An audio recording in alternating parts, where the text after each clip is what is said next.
got lots of love, love.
All right, everybody, good evening and welcome back to another one of our CGL mid-season tournament grand finals here. We've got our combined NA Diamond match here tonight between Utopia, Shangri'La, and No Peel Gaming. I am joined by Jag, the incredible Jag, who is actually here for the first time in CGL.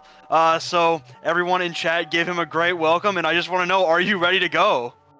I'm glad you said it because I was going to say it myself. First time here at the Console Gaming League. I am so pumped. I mean, this is a championship match, and sure, you might say, oh, it's just Diamond, but that's one of the most fun aspects of Overwatch. When you see these other divisions, these other ranks, you never know what they're going to pull out. Meta, who needs that? We might see a ton of Winston. We might go back to Winston Sombra for all we know, but this is a championship matchup. Like you said, there's some points on the line that have some big implications for later on throughout the rest of the year. So both these teams, they're going to be ready to roll. I'm ready to roll. And we're actually going to see what exactly these teams are bringing to the fray with these starting rosters. Yeah, and our first roster here is going to be Utopia, Shangri-La, Frozone, and Finks holding it down on the DPS line, CJ, Cool, and Roydbelt in the back line, and it's going to be Kael'Tor holding it down in the front line on the tank. And then CJ Cool, Roydbelt on the support lineup as well. So it's gonna be, they've got a great showing so far, I'd say. Like, they actually won their last matchup in the first round of the bracket 3-0. So coming in not knowing these teams well, I would say they have a little bit of a leg up. They got the clean sweep, No Peel. They actually had to struggle a little bit in that last series. And speaking of No Peel, this is the team that I have a little bit of experience with. I casted them once before. It's Hoth, Throbo, and Taint Returns on the DPS, Cotton Baller on the tank, and Real Bot and Neko Nyan on the support. This is the one of the two, like I said, that I've got a little bit of experience with, and they looked very good in the match that I did cast them in earlier in the season. You'll have to excuse me, I don't remember who they played. It was about a month ago. But, you know, both of these teams have earned their way into this tournament and into this grand final. Only 4 teams were able to qualify here in this combined Diamond tier.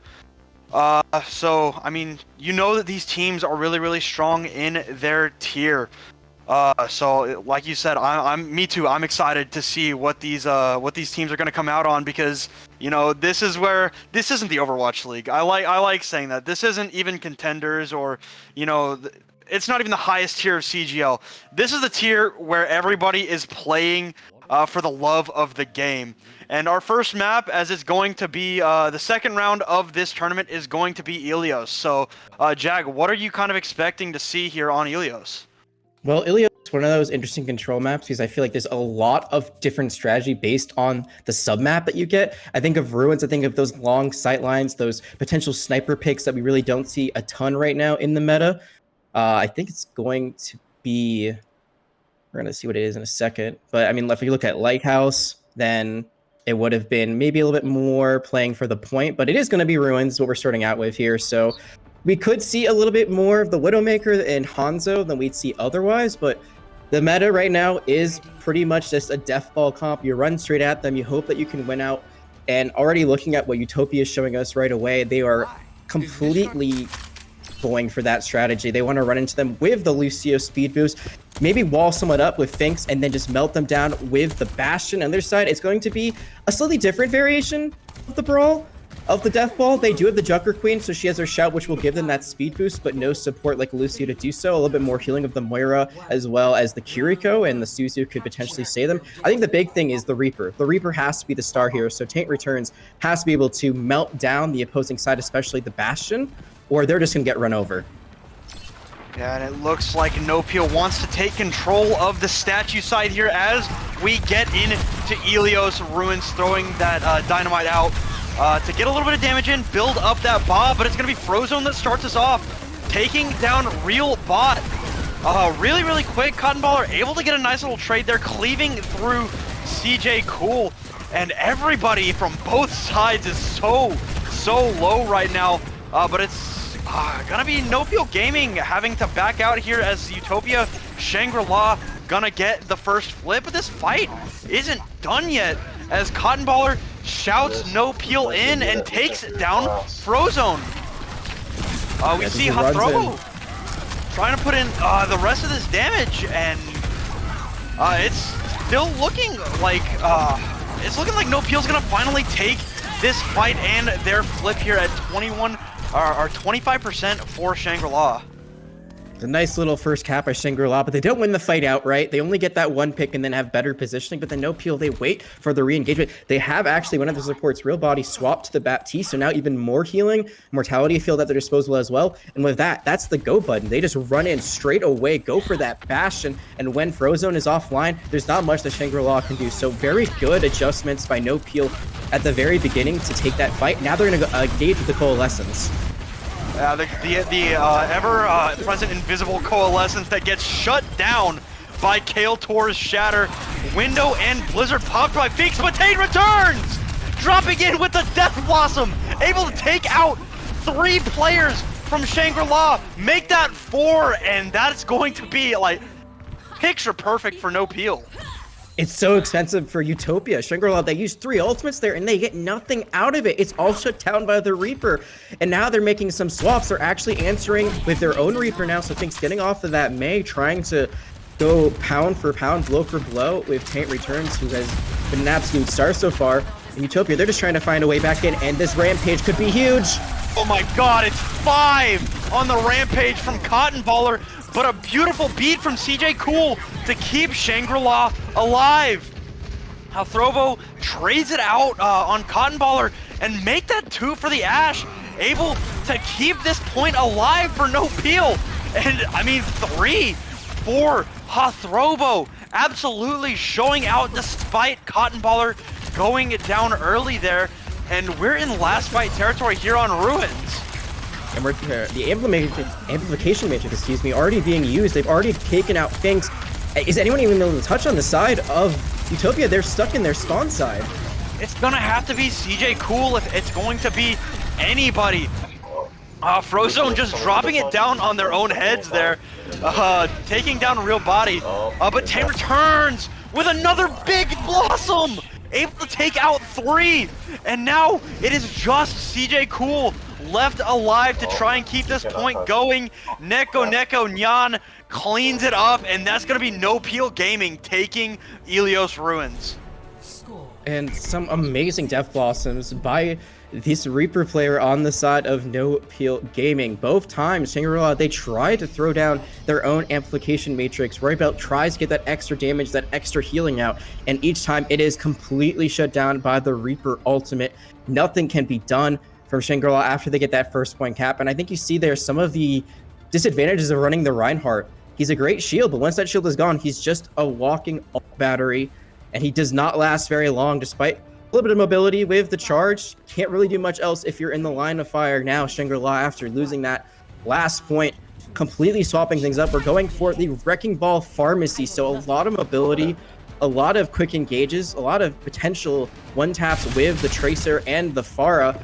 No Peel, they're answering with their own comp. The Doomfist is going to be thrown into this Wrecking Ball. And I mean, looking at No Peel Gaming's composition right now, if I'm Finks, I'm kind of scared. Hathrobo's an excellent DPS, and you see him putting in the damage on that Far Mercy. Not quite able to get a pick there early, but able to pressure Finks out of the fight. And it's going to be No Peel Gaming taking the positioning on the point, probably going to get the first flip. But, I mean, Frozone on top of Neko Nyan, able to take down 2 there. So, it's going to be the same story, but flipped here on Lighthouse, as despite No Peel getting the first flip, it looks like Shangri-La should take the point here, as CJ Cool gets the resurrection onto Roybelt. But Cotton just won't die. Finally goes down after holding it for 25%, but Shangri-La finally getting the flip. Exact same time to 25% here. They finally get the flip back in their favor. This time, like you said, the opposite direction. Shangri'La capping this 1 second, but a great play by the Tracer. Frozen gets in the backline, just falls up on all this Tracer damage. No peel. They have double hit scan to deal with this Pharah in the sky, but you really have to take out the Mercy first. The Pharah is not the one that you're worried about. It's the Mercy who continues to pocket them with all the damage, and there is the Mercy down, and immediately Finks follows suit. Yeah, Cotton Baller and Returns cleaning up on the Far Mercy together, but Frozone wants to make it interesting, taking down Real Body, but it's just not gonna be enough as Returns and Cotton Baller are still going hard. 3 for Returns and 2 for Cotton Baller. And you know, you don't see it very often, but the Doomfist killing the Mercy midair. Yeah, you don't. That's an interesting one, but Doomfist has a lot of mobility, has a lot of ways to get up into the sky, so field final, like just little taps after the hit scan DPS doing all the damage, and you get final elimination credit. Looking at No Peel Gaming, they may be holding on to this, but they've got to be careful. There's going to be a lot of ultimates online for Shangri'La. That's going to be one of them. It's going to be the Deadeye into the Furrow. Mirage comes out, kills a Throbo, but I mean, Taint does pop that Deadeye and kill Finks. Finks comes back into this fight. Coalescence dropped by Neko Nyan. And I mean, it looks like Shangri-La is coming out on top of this point after Roy Belt dropped that Kitsune rush. But wait, a Throbo didn't go off the map? A Throbo kills Finks? Frozone able to trade it out, and No Peel Gaming stabilizes. This is why Doomfist is getting more and more popular throughout this patch. Not necessarily the most meta tank to play when you have someone like Orisa or Junker Queen that might have better stability and survival overall, but Doomfist can build up those temporary shields after hitting those primary fires with the his like gun in his fist. And then he can punch out, he can jump out, he's got a power block, he's so much just survivability, and they're surviving for so long they can do things like this. Yeah, Robo finding Finks early after they had switched over to the Echo. Kael'Tor and Frozone trying to make it interesting, but it's still a 3-for-2 trade, and Cotton Baller with 3. It's once again just CJ Cool left on the point, and Cotton Baller with a 4th kill there, and that is going to be it. No Peel Gaming takes map number 1 on Ilios. Great rounds in the chat from the support of No Peel Gaming, feeling pretty confident after what was a dominant showing. Sure, you did give a little bit of point percentage overall to the other team, but I mean, it was like 30% each round, so not even close to 100 in total when you count it, and it is all said and done. No Peel, they just seem to have the answers every time. They lose that first fight on Ruins, immediately change up their comp, go a little bit away from the meta with a Moira Baptiste setup, and it works. The Reaper as well, putting it in the work. And then that second point, they get first cap, they lose that first fight, but they just stay to the course. They know how to execute that composition through and through. The Tracer is just trying to do their best, but can't keep up with the double hit scan on the side of No Panic, and they take, or No Peel, excuse me, and they just take that one easily. Yeah, and I mean, it can't be understated, like, Cotton Baller looked good on the Doomfist on Lighthouse there. Just an absolute nightmare. I don't think Hathrobo died at all after that first fight. So, I mean, that Doomfist, obviously, you know, known for the survivability, those cooldowns, giving him that overhealth, like you said, during the map. They just couldn't deal with it, and then the DPS from the side of No Peel Gaming, an absolute nightmare for everybody else on the side of Shangri-La, and that is going to be Ilios going No Peel's way. Our next map type is going to be hybrid, and it's going to be Shangri-La's pick. So, you know, we didn't get to see, we got to see some interesting stuff anyway on this map from Shangri-La, like the Wrecking Ball, something that is a little more off meta for sure. So what would you expect to see maybe coming out onto hybrid? What map do you think they might pick? I'm expecting not to see Hollywood. I think you stay away from Hollywood from what I saw Utopia play. It seemed like they really wanted to run that Rhine comp off the get-go, play like what is being played in Overwatch League playoffs right now. We see a lot of Bastion, a lot of Mei. not as much Rhine, sometimes like the Orisa or Junker Queen, but it seems like that was where their comfort was, and you could see that's where they were strongest, even if they did end up losing that round. It was just some really good swaps from No Peel that kind of forced them into a bad spot. So I would expect potentially Kings Row and Iconwell, those would be like my top two. Midtown you can make work, but usually you need a Symmetra to sort of get like around places, get in and out. And we haven't really seen any sim just yet, so it might not be in either team's wheelhouse. So I'd expect one of those two, Kings Row or Equinwell, just because they're two of the maps that are known more for that Brawl style in the first place, Kings Row especially, where it's kind of the home of Brawl. So that would be my pick, but we'll have to see what they end up going with. And I mean, as you were talking, we did get the map selection, and it is going to be Kings Row coming out from Utopia Shangri'La. So I mean, probably just want to run that Reinhardt. And, you know, I don't blame them. It's a very, well, for us especially, I think it's a very fun comp to watch. I really do enjoy watching that Reinhardt rush. And even if they don't want to run the Reinhardt, Zarya is looking very, very strong right now. And they could go to something a little more meta over the last month or so with the Orisa. I think an Orisa poke or rush or brawl or whatever, I feel like it could work very, very well on this map especially. So that's kind of what I'm expecting to see, is probably the Reinhardt, since they did bring it out on Ilios, but I wouldn't be surprised to see something like a Zarya or an Orisa. Yeah, Orisa, super strong despite her slight nerfs that she had in the most recent patch. I think Zarya, especially with her buffs, makes her very powerful. The fact that her bubbles are so much better for allies now kind of makes her less of a me tank and more of a playing for the team tank. And then, you know, you get all of your damage ramped up by the damage done to those bubbles by your opponents, and then you're just an unstoppable force. So there's potential to see here. I would assume, though, it's probably more so going to be a Ryan, Orisa, or Junker Queen from what we've seen thus far. One thing I do know for sure, there's actually is going to be a swap on the side of, I believe, the team that just won that last map. Yeah, that's No Peel. Yeah. So it's going to be Neko Neon coming out, and we're going to be seeing another support coming into play, True Buddha instead. And I'm wondering if they're trying to run this because it felt like last time they didn't really have a true main support. You saw them playing like, you know, different variations of flex support for the most part, minus the Mercy play, but like there was no Lucio.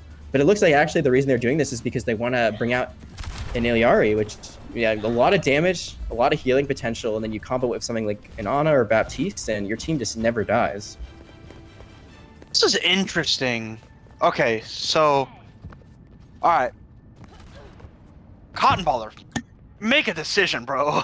Okay, so Cotton Baller, they want to run a brawl with the Ramatra. A little more, probably a little more comfort there for Cotton Baller.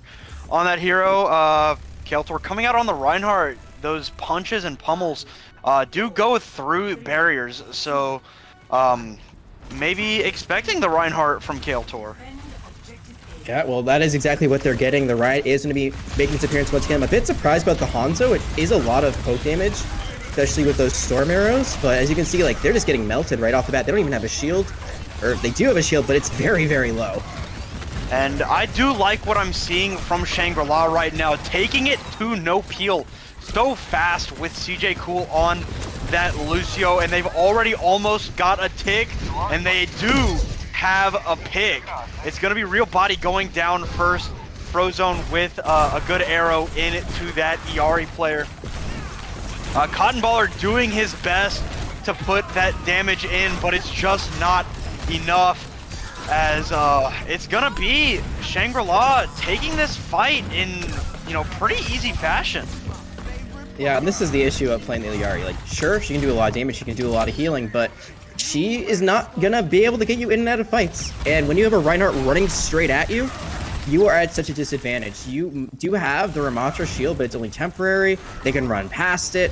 Your Bastion is not nearly as protected sitting behind a moving shield like the Rhine shield that you can constantly move in and out of. And they are already getting pushed back so much. I mean, the Ramatra is down to 80 health, is gonna get healed up. But you can see already, Utopia's made so much space on this map. They're going to get Bookstore for free, probably. They're going to get into the second alley. They actually might get the Ramatra. They're cut off by the wall. Yeah, and Kael'thor has this Shatter locked and loaded already, so maybe wants to hit a big Shatter here We're gonna see it. It's gonna be 3 for Kael'Tor, putting most of No Peel on their back. Throbo able to trade out for True Buddha. They are going to get this corner, but Returns so low, popping that airstrike for a little bit of space, and they're going to get comfortable in this corner as Throbo takes down Frozone and pushes Shangri'La out of the fight. Seems like killing Cotton Baller is impossible. On the Doomfist, on the Ramattra, just pops his Nemesis form. Doomfist just punches away. Like, there's no way to take this guy down, no matter how hard you try. And it was a great shatter from the side of Utopia. But where's the follow-up? The Mei goes a little bit too deep. They don't actually get the eliminations they need off of it. Now they're using an Animatrix in a very uncomfortable situation. They don't really have the angle they want. You see that? No peel. They are peeling all the way away from it. Yeah, I mean, a misplay there from Roidbell way too early on the window there. We're going to see the Captive Sun come out from Real Body, but getting frozen up there in the Blizzard of Finks, they're not able to follow up on it. And it's just the DPS left here for Utopia, or not Utopia, but No Peel Gaming. So holding, I just mean, gotta play safe. They're holding and they're backing up, so they're not giving this up for free. They're gonna recontest this with a full team. Utopia, they don't have anything to work with just yet. No Peel, they still have a nano. They're gonna use it right on the Bastion. Returns so much damage. I always say the scariest thing in Overwatch is a windowed Bastion, but a nanoed Bastion is just as scary. But Returns doesn't find a pick with the nano, takes down Roidbell, but not before Frozone gets 2. Make that 3 for the Hanzo, and that is going to be, I mean, Returns is still here, but they're gonna get the point. Shangri-La does. I just don't think the Bastion works really well with the Ramattra. I think it's really hard to play around the Ramattra like you would in Orisa or a Reinhardt. You've already see that in No Peel, they're going to actually swap off of this back to the Doomfist. They're going to keep the Bastion, I'm assuming, just because the ultimate's already there, but they've also swapped to a Kiriko and Moira.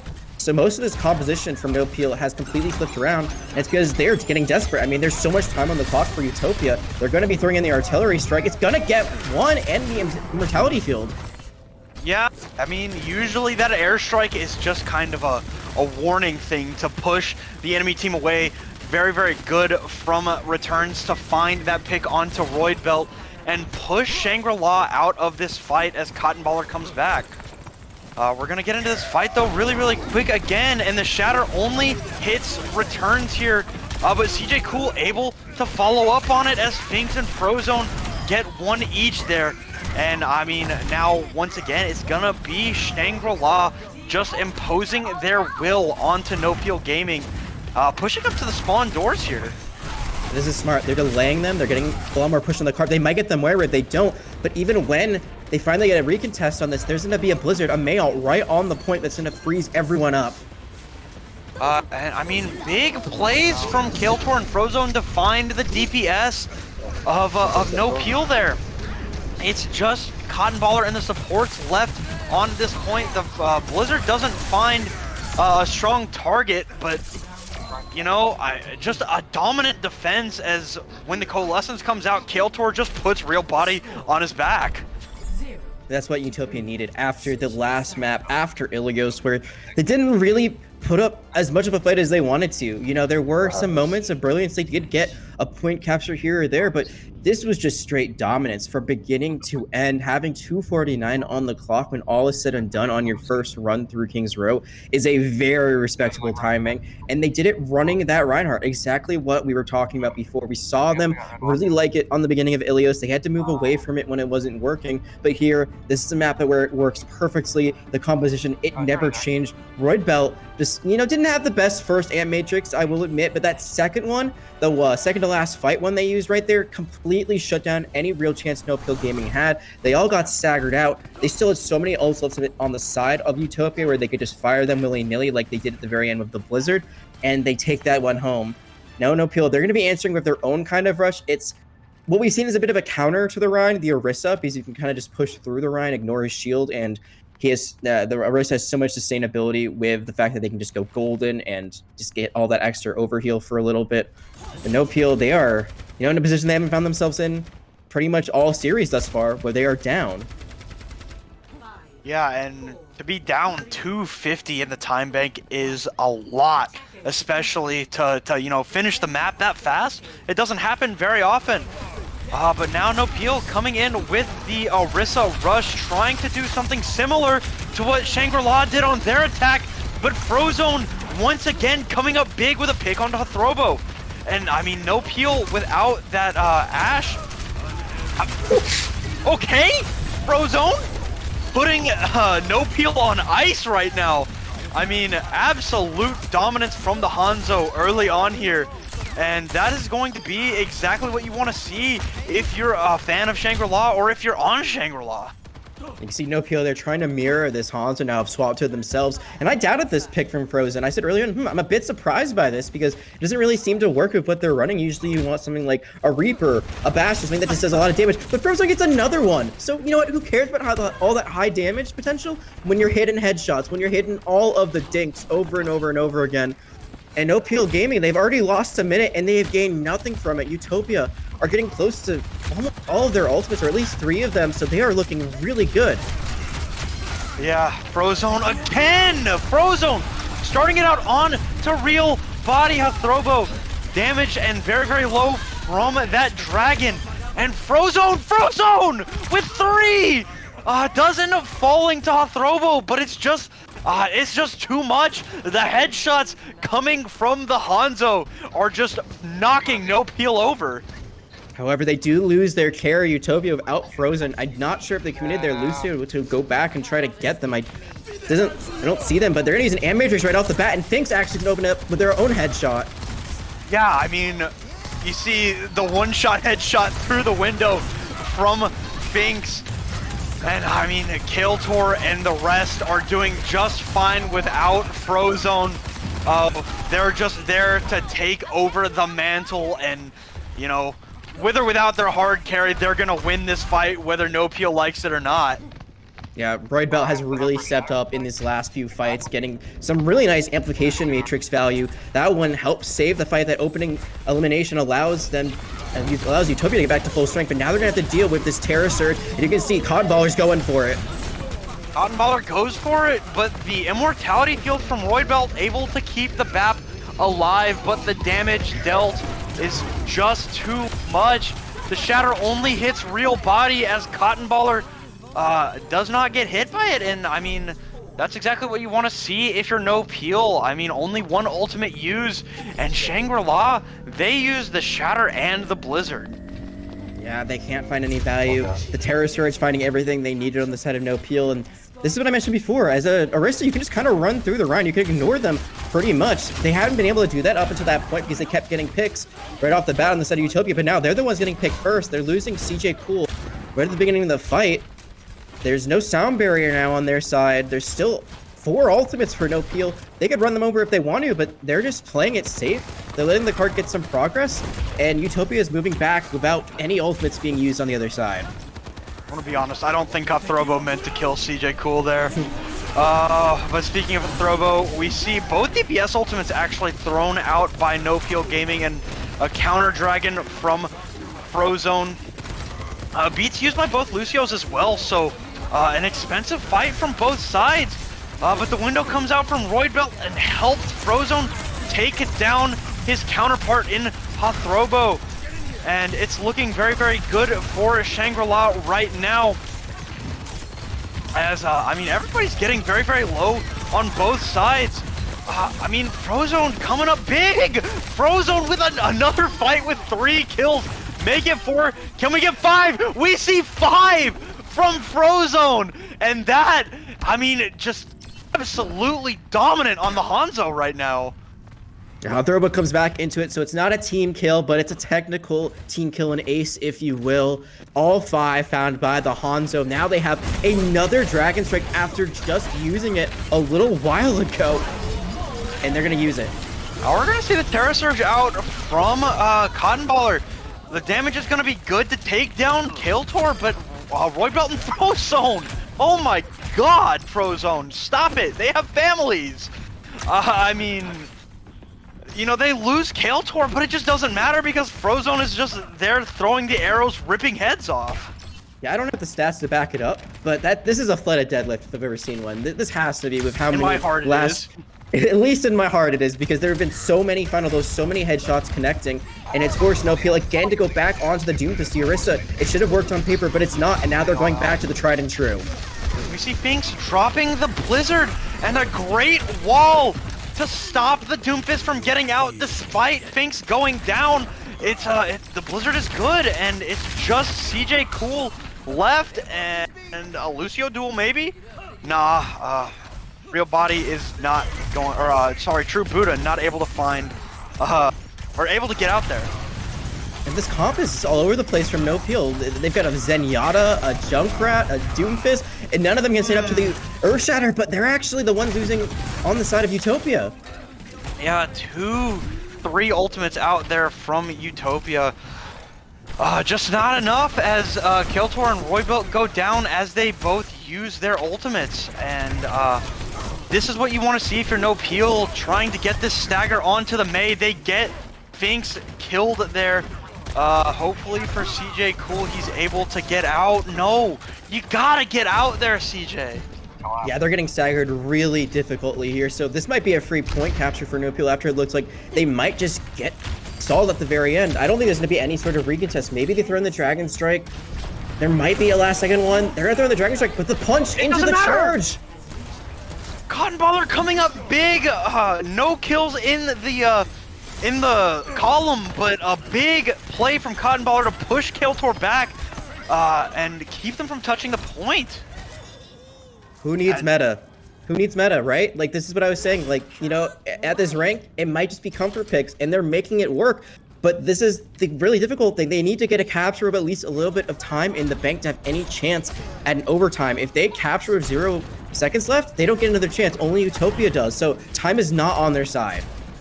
And Furubuda able to escape despite going so very, very low. And who else but Frozone to start us off gets rid of Return's Riptire. This guy just doesn't stop.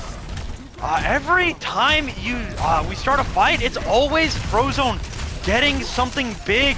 Returns falls to Finks's Torbjorn turret, and Cotton Baller is doing everything he can to keep this alive for No Peel, throwing out the ultimate from the Doomfist, but with 24 seconds left, I mean, it's close.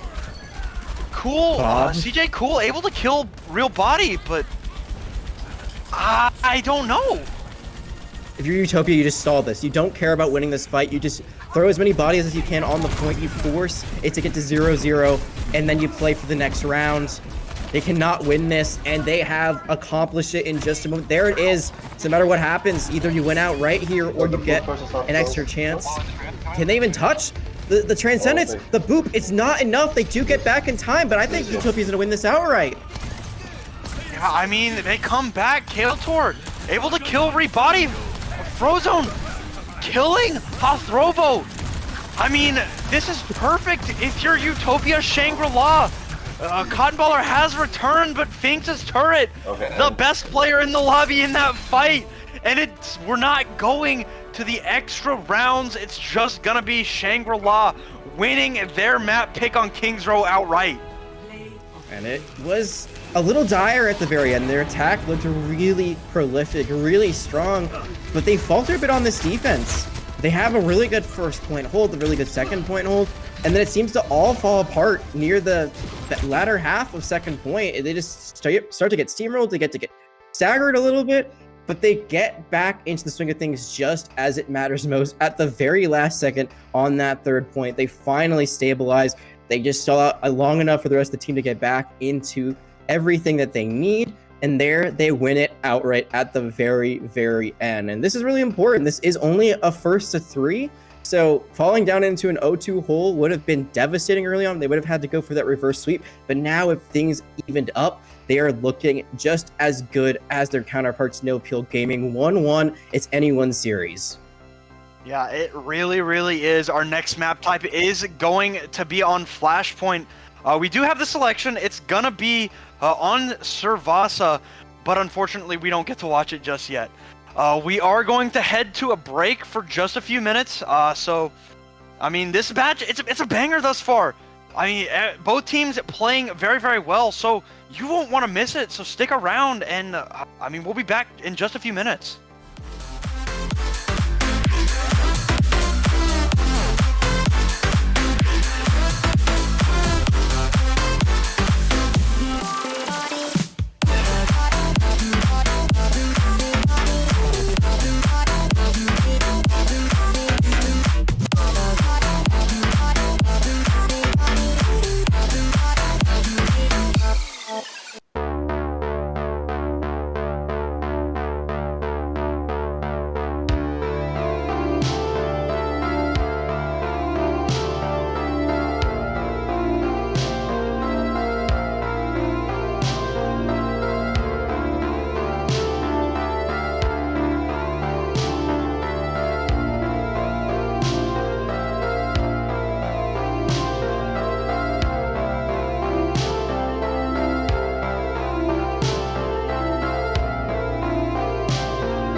diem.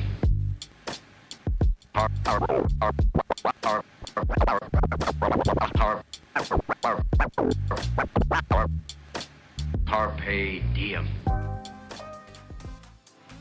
All right, everybody, welcome back to the mid-season grand finals of our combined diamond tier in CGL. We've got an absolute series on our hands. Utopia, Shangri'La taking their map pick of King's Row to even it up to 1-1 here. Now going into our third map, it's going to be Flashpoint, and as I said before the break, we are headed to Servasa, the by far more popular of the two Flashpoint maps at the moment. So as I understand, this is going to be your first time casting Flashpoint. Obviously, I know that you've watched and covered some Flashpoint before with the Overwatch League stuff. So what would you be expecting here? I mean, I think the big thing is that New Junk City is not liked a lot because it has some really, really punishing high ground on a lot of its different points. I think Servasa is favored because it's very straightforward for the most part. It's very much you're just running at each other for the most fights, like on the point. Sometimes you play off the point and then you still end up on the point eventually. So I think this is just the simpler of the maps to figure out, the easier of the maps to play. There's a lot less positioning on the point itself that really is impactful compared to New Junk City. And also, it's just a beautiful map. Like, let's be real, Servasa is probably one of the prettiest maps in all of Overwatch to this date. So I'm still missing some of those assault maps. Some of those assault maps looked really nice. I think it's the prettiest since maybe Paris. I don't know about that one. I was thinking Paris is a terrible map to play on, but I gotta hand it to the design team, the art team anyway, that it was a pretty map to look at the very least. But for the most part, I was gonna get to it here. On Flashpoint, speed tends to kill, and so we are gonna see a little bit of speed. It's gonna be the Junker Queen comp from No Peel, and Shangri-La, maybe not speed. We're gonna see just the regular old sit down and don't die Orisa comp. They do have that Symmetra who's going to speed them around at least with the teleporter, so that's something nice. For this side, we got to talk about Neko Neon coming back in after sitting out the last map. True Buddha no longer in. I think their designated Lucio player. Now they're going back for that double flex support lineup. And with that shout, they will have a speed boost of their own. So both teams not running a Lucio, but will have some high healing, high damage potential. The Sombra from Thanks is really interesting because Sombra not nearly as strong as she once was with those nerfs that happened recently. So they got to try to find some early hacks. And there's going to be one of them, but immediately they are caught out. Cotton Ball are able to force the Sombra out from Finks. And Kilter getting a little big for his britches in the face of returns. And it's going to be Cotton Baller that cleans it up. A patient fight from No Peel Gaming, and they're going to take the first flip here. Yeah, at this point, ticks by really quickly, so you don't get like 5 fights like you might on Control. This is really 2 to 3 fights at best. Utopia, they're lucky they're not getting staggered more out. If they lost to Hanzo and Baptiste, this could be one fight territory. Instead, they're going to regroup. They're going to struggle to find a way back, and Cotton Baller can easily get out. You can see that they're going to have Taint Return just waiting for that potential engage, and this Sombra again is going to be caught out by a knife. Yeah, I don't know how I feel about it just yet. Like, I like Sombra, I'm a Sombra player, but it just doesn't, it feels so out of place in what Shangri-La wants to do. But it's going to be Keltor that starts us out here. Finks does end up falling, but it kind of feels like Finks hasn't been that much of a factor anyway. The window comes out from Roy Belt, but the knife pulls him right through it, and it's just not enough. Keltor finds a second pick here, but Cotton Baller showing the power of the Junker Queen right now, and they're going to take Market. 100-0, just like that. That is the end of that first point. And it didn't really seem like Utopia could ever get back in. Bright Belt had some really good amp matrices on that last map on King's Row, but on Control struggled with it as well. So now as they go to Temple, I want to see them play a little bit better tempo. It seemed like their positioning was just a little bit funky when they have to kind of play this brawl-to-brawl head matchup. When they have to run straight into their opponent, they don't really know how to position around it. And they're going to try to go in with that Iliari ult. They used the Captain Sun there, tried to sync it up with Kael'Tor's Terra Surge, but not quite able to find the combination or get that value that you wanted to see from it. And with that, I mean, it's gonna be No Peel taking the first flip here on Temple, and that was pretty expensive for a lost fight for Shangri-La. It just seems like these points where there's a neutral objective, or these maps where there's a neutral objective, No Peel really know how to run around them. So far, they have been absolutely phenomenal. They've only lost a few members here and there. They forced Utopia now to make some changes. They're going back to the Reinhardt, and all they have is this Dragon Strike. So they're going to try to throw it in. Maybe they can find a pick off it, or at least they can force some split position. But it's going to be the Death Blossom! Returns! Doesn't end up falling to the Dragon Strike, but, you know, what can you say? Returns is back on the Reaver and back to the old grind. 3 with the Death Blossom. And, I mean, there's only going to be, like, maybe one more fight here on Temple. In Shangri-La, they've got nothing to work with right now. They used their only ultimate they had at their disposal. They've made this complete team swap with their supports now to go to the Moira, so they have nothing really to work with. No Peel still has 12, and they're going to use one of them right there. There's the Rampage. Rampage good for 4 right there, and I don't like it. I mean, they won the fight, they won the point, but Real Body just blowing an ultimate when they didn't need it. Yeah, a bit of potentially an overcommitment there. They had a lot of members weak already when the Rampage was thrown in, so it seemed like the fight was going their way. Maybe just wanted to secure it, make sure that they were going to for sure take that point. Now as we're moving on to the next one, It's going to be Palace. It's going to be Palace. Yes, exactly. I mean, they kind of reset themselves. I think that's the biggest advantage. Shangri-La, yeah, they keep playing Hero Roulette, so their ult bank is never really being built up anyway. But you had this big advantage, and now without this Kitsune Rush, you might lose a neutral fight. So this could be very costly, but up 2-0, they're probably not too worried about it. Yeah, it's going to have to be a reverse sweep on Servasa for Utopia Shangri-La to take this map. And so, I mean, they're going to get the first flip, so they're finally going to get some percentage on the board. But nobody has fallen from either side just yet. No Peel has used their shout early here. Or no Peel takes the point. That's my bad. I don't even know what I was thinking. But still, what I was right about was that nobody has fallen just yet. And that's going to be 2 ultimates used by No Peel. The tactical visor, I mean, the damage from Neko Nyan and the Coalescence cleaned up by Hathrobo with the tactical visor. And that fight was so long, and they're already at 50%. Even if they lost that fight, it actually would have been really beneficial because they were going to hold on to that point for quite a while after doing that first cap. Shangri-La, they continue to make swaps now. Frozen onto the Genji. Sound Barrier and Kitsune Rush is going to be up, but this could be last fight. This could be the map right here. No Peel, this is the first time they don't have anything on the board. Shangri-La, they have to make their move now. Kael'Tor and Cotton Ball are both using the shout to engage here. Finks has the Death Blossom in the Kitsune Rush, but only gonna, I mean, they're gonna win the fight. Don't get me wrong. They're gonna win that fight, but it cost them 3 ultimates there. Yeah, that was very, very expensive. And I think there you can see the desperation, the need to do something to make something happen right away because of the worry of you don't act quick enough, you don't press Q fast enough, that maybe you just lose the neutral fight before you ever get your ultimate out.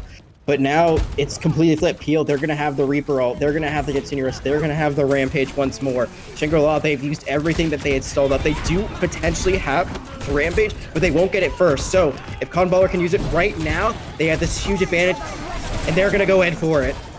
Rampages from both sides. Kael'Tor's hit 3 players. It's a 2-for-2 trade, but Neko Nyan tips it in No Peel's favor. Returns able to take down Royd Belt, and that is probably going to be the map. And it's going to be No Peel Gaming once again taking their map pick. And we're going to go to 2-1 match point No Peel Gaming. Oh, they just look so much more confident when they had this double flex support lineup. The Kiriko with the Moira, not the most common combination of heroes, but they make it work well with that Junker Queen, with that Shout. They still have that empowered mobility, so they don't even need a Lucio. Besides that one fight where they overcommitted just a little bit to secure that second point, everything else was flawless. And you can see here in the scoreline, 3-0, only gave up about 60-70% on that third and last point. They were in the driver's seat the entire time, just like they were on control. They just play these neutral objective map types so well, but going into the next map type, it could be a little bit more tricky considering that's going to be push. Yeah, I mean, it just felt like on this map especially, hopefully Utopia is able to figure out their old economy, because they never had one. They could never take an ultimate fight on Servasa. I think they had maybe one ult fight, and they did end up winning it, but it cost them 3. So, I mean, No Peel had them on the ropes. Like, they had to play No Peel's game. And so hopefully going into their map pick, whatever it is going to be on push, it's going to be Esperanza. So hopefully here on Esperanza, Shangri'La can play their game like they got to on King's Row. And, you know, it's their map pick, so maybe they're a little more comfortable on Esperanza. So what would you kind of expect to see based on what we've seen throughout the rest of this series from, I guess, Shangri'La especially? I mean, I think it's the same as King's Row. I think they see this and like, hey, this is probably the best map to play Brawl on, because sure, there is high ground contest, but if you have someone like Frozone who's going to commit to playing the Hanzo, you just set them up there while the rest of the team plays more around the objective. I think also you want to stay away from map types that allow No Peel to play their Junker Queen. I think Junker Queen is still potentially an option here, but I think Orisa Orion is probably the better way to go, just because you want a lot of that push bot control most of the time, as opposed to kind of running into the enemy team. You want to play more from a distance yourselves. But I think the biggest thing is I want whatever team is down, you know, is potentially like losing the map, you know, doesn't have the ult bank, to not swap. I think we've seen both teams, or not, I know we've seen both teams kind of panic when they're at a disadvantage, when they are losing fights over and over again. They're not letting the ult bank build up, and we've seen, you know, in the last game was King's Row as well as Servasa, where the team that's down is just going to play hero musical chairs, and they never give themselves a chance. So I think regardless of who's winning or losing, stick with your comp. You can make those swaps right away, but when you're like 5 minutes into the game, you have to kind of commit to it, because otherwise you're just never going to get a chance to actually fight back. Yeah, I mean, I think that's just derivative of the fact that this is, you know, these aren't the highest ranked players. You know, so no disrespect to the players at all. I've been diamond before. I mean, I've been bronze before. I mean, for a while I was very low. And I mean, mistakes are gonna get made, especially in a lower tier like this. And you just gotta, it's just gonna come down who's gonna make the least mistakes. And whoever makes the least mistakes is going to take this series, right? So I'm looking for Utopia to come into Esperanza, their map pick, lock in, try to make as few mistakes as possible, because you know they're going to happen eventually. You're going to make a mistake. It happens. It's whatever, but you have to not let those mistakes get to you. Yeah, it's almost not even a mistake. I would say it's just like decision making. Like sometimes you got to go with your gut and not just, you know, immediately swap off of something. Sometimes you got to just commit to the play, even if maybe you don't necessarily believe it's going to work out. It's like it's just some of these teamwork based things. Like you said, you know, Diamonds, it's not GM, but these are still great players. You've still seen some great gameplay today, and I believe in them to be able to, you know, go through those decisions and make the right call. We'll see what they end up doing here as we get into potentially our fourth and almost potential final map. Could go to map 5. It could see Escort, but Utopia's again gonna have to come out with something new. They're actually going for the Ramatra this time around. Champion or hero, excuse me, that we haven't really seen a bunch of recently. But they're gonna speed out with the Symmetra. The Reaper's actually very far behind. Frozone still stuck in spawn, so they're gonna be going into this 4v5. No Peel might have a very nicely won fight, and there's actually some swaps. Tributa's back in, but they're on the Hanzo this time, and they're gonna have Haparo go to the Iliari, so this is very intriguing from No Peel game. Yeah, and we're gonna see a Cotton Baller up on that high ground, dealing so much damage. Able to get cleaned up by Frozone, but, you know, Hathrobo, an excellent hit scan in his own right on the Iyari, is, looks deadly right now. And now it's with just Finks on the bot left for Utopia Shangri-La. There's not much hope in this fight right now. Just either need to die or get out. You know, I miss flex players. There was something that really happened a lot in 2018 where like you had someone designated as a flex player, they played kind of a little bit of everything or at least 2 roles. And here we're going to see that on the side of No Peel Gaming. Tributa showing that they can hit shots on any role that they play, and they're looking very, very nice. Akin to what Frozone was doing earlier on in Shangri-La. After not having Frozone in that first game, they end up losing it. Now they're giving it quite a bit of space to that push, but it's actually gonna potentially just get that first cap right away and get them that close spawn. I'm not sure if there's any contest from Utopia. They're gonna go up through the window and maybe try to get the contest.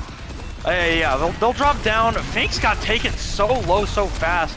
Already no longer has that that ice block, so it's gonna be Neko traded for Finks, but Kael'Tor putting those pummels down, taking down returns. So this is right now leaning towards Utopia Shangri-La taking this fight, but we're not done yet.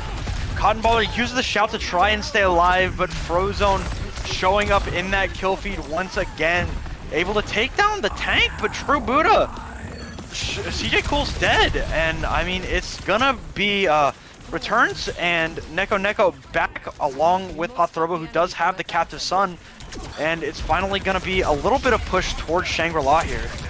Well, you gotta be careful. Their Ramacho's so low, but things with the dink and the dunk.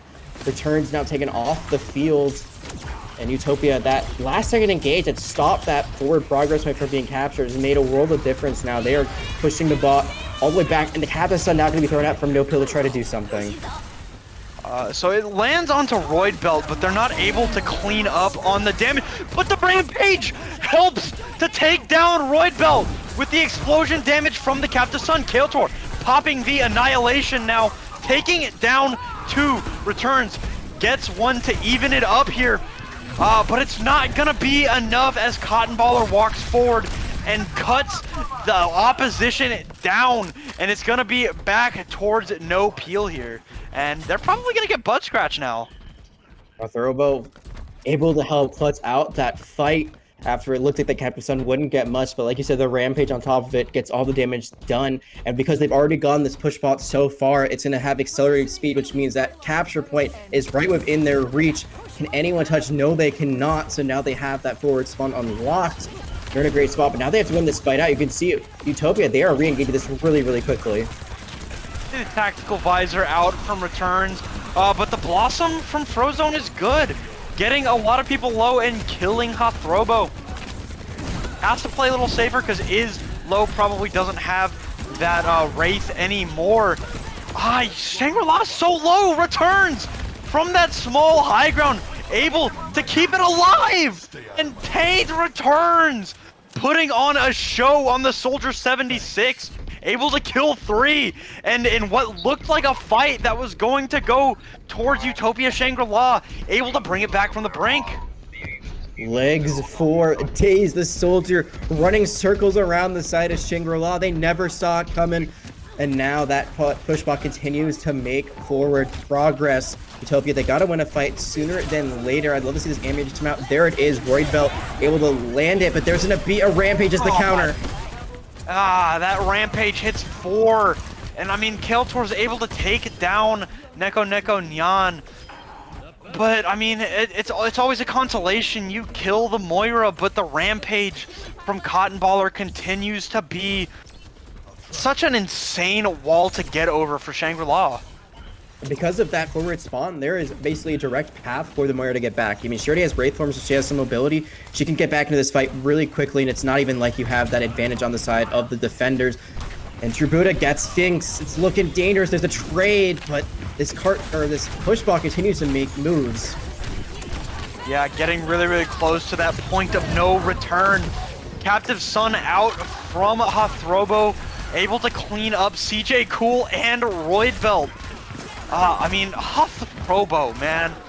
Looking absolutely deadly on this Iari as he did on the Ashe, and, you know, whatever he wants to play, looking so good, and this bot just continues to push along for No Peel Gaming. They don't have any ults here coming up, but, you know, it might just be too far gone. I mean, yeah. I mean, I think they should be able to stabilize here if you're on the side of Shangri-La. But you lose Bright Belt. You throw out the Blizzard and you're not finding too much of anything. Okay, now they've gotten a few picks, so this should finally, eventually be some sort of hold, some sort of fight win. You really don't want to use too much here. It looks like they're only going to use that one ultimate, the Blizzard, and eventually they'll clean things up. So good presence of mind to not overcommit. But this is still looking very dire for Utopia. They do have some ultimates that should help them push ahead. The sound barrier, especially from CJ, needs to be timed right to counter the Rampage on the other side, or potentially even the Visor if someone falls low. But, I mean, after that, like, we've seen some success with the Death Blossom here and there. But they just have to win, like, these fights outright. They have to get a lot of movement. Otherwise, they're going to put themselves in a not winnable situation. And I mean, it's 3 ultimates for both sides. We need to see the beat from CJ Cool, or no, we don't. Okay, oh, he checks. Killtor able to take down 2, but CJ Cool dropping the beat a little bit too late to respond to the Rampage and loses it entirely. You needed that if you're Shangri-La, but now it's, I mean, you're staring at a monolith. To take this map to keep it the series alive. There's a delay. I'm not sure what caused it, but you didn't see the sound barrier attempt until a few moments later. The dragon put them in an awkward position. Just so many things going wrong when everything needs to be right. But Frozone on the backside gets one. Okay. Maybe not even needing the Death Blossom, but throwing it in for good measure there is Frozone. But I mean, you know, they're lucky that they were able to win the next fight coming back. And I don't even think they let them get past the, oh no, they did, okay. But, yeah, coming back, it's gonna be up to Shangri-La to keep this going with no ultimates in the bank. That's the thing. Like, they use everything there just to get the fight back, to get the push bot back in a somewhat favorable position. And if you're No Peel, you're thinking, this is fine, but maybe not so fine. Yeah, I mean, Frozone able to get a trade there onto True Buddha, who has switched over to the Cassidy now. So maybe trying to get those hinders in onto Frozone. But we're going to get butt scratch for Shangri-La. That's really, really big. With a minute and a half left on the clock, they still have 70 meters to go if they want to overtake the lead that No Peel has. But getting that checkpoint is definitely a start. It's a start, but it's such a difficult climb to make up this hill. They still have 70 meters they have to get to even get close to reaching where No Peel had their final push. And there's so much land to cover, so much movement they have to make.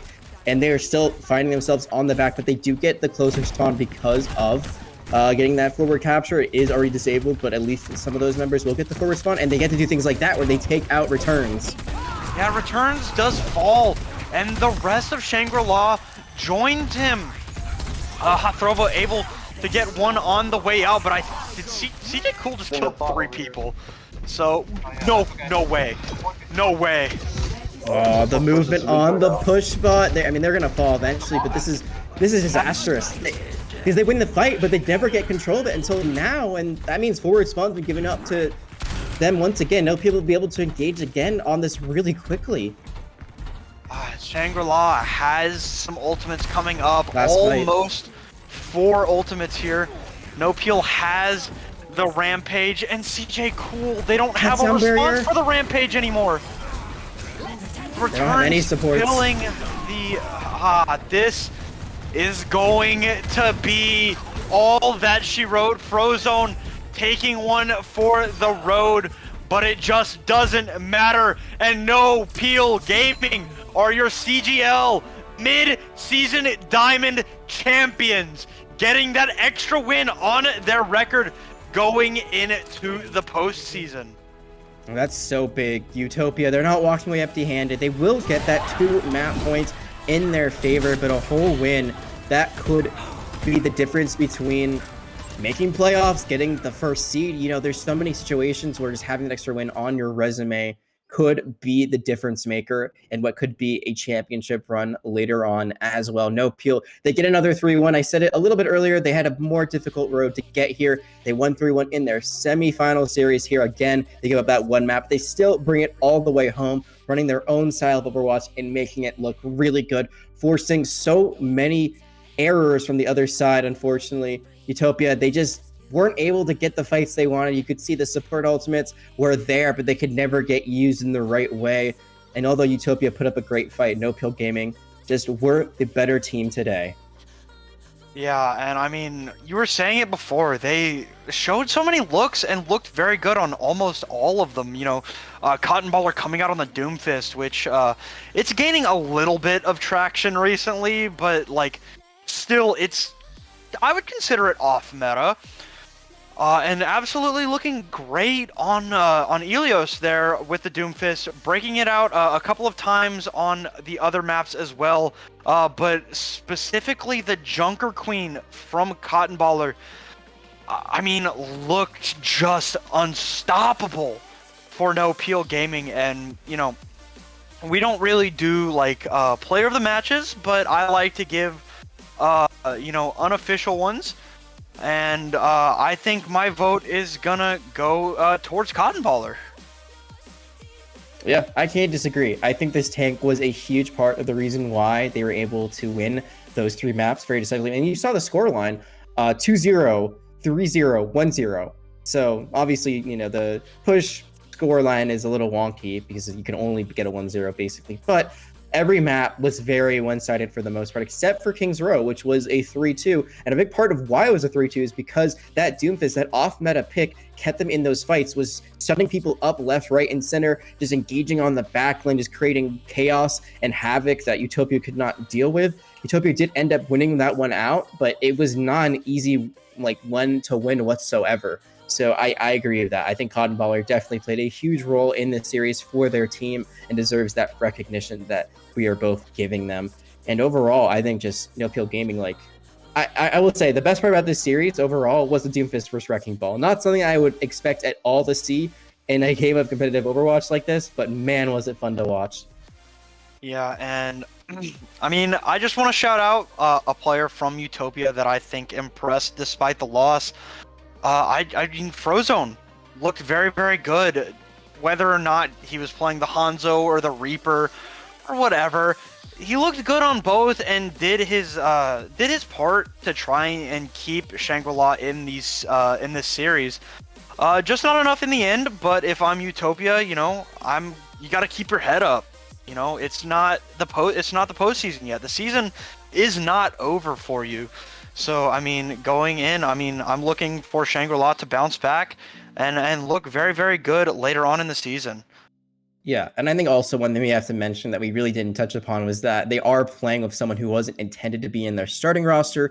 We originally had, I believe it was Pickle Bear that was supposed to be one of the starting DPS for the side of Utopia. Thanks, I think did a great job filling in. You know, I think they played phenomenal. There's no complaints from me on their end. Just couldn't get the job done. And even with a player playing individually very well, sometimes it just changes the entire synergy of a team. Comm structure can be a bit different. Maybe the compositions and the plans you have are a little bit different than you were planning on. So it's really unfortunate. I believe they had some sort of storm in their area that was leading to power outages, so Pickle Bear could not be with us today. But you know, when it comes to those playoffs later down the line and they're back at full strength, they're back at their starting roster, they get a chance at revenge for that.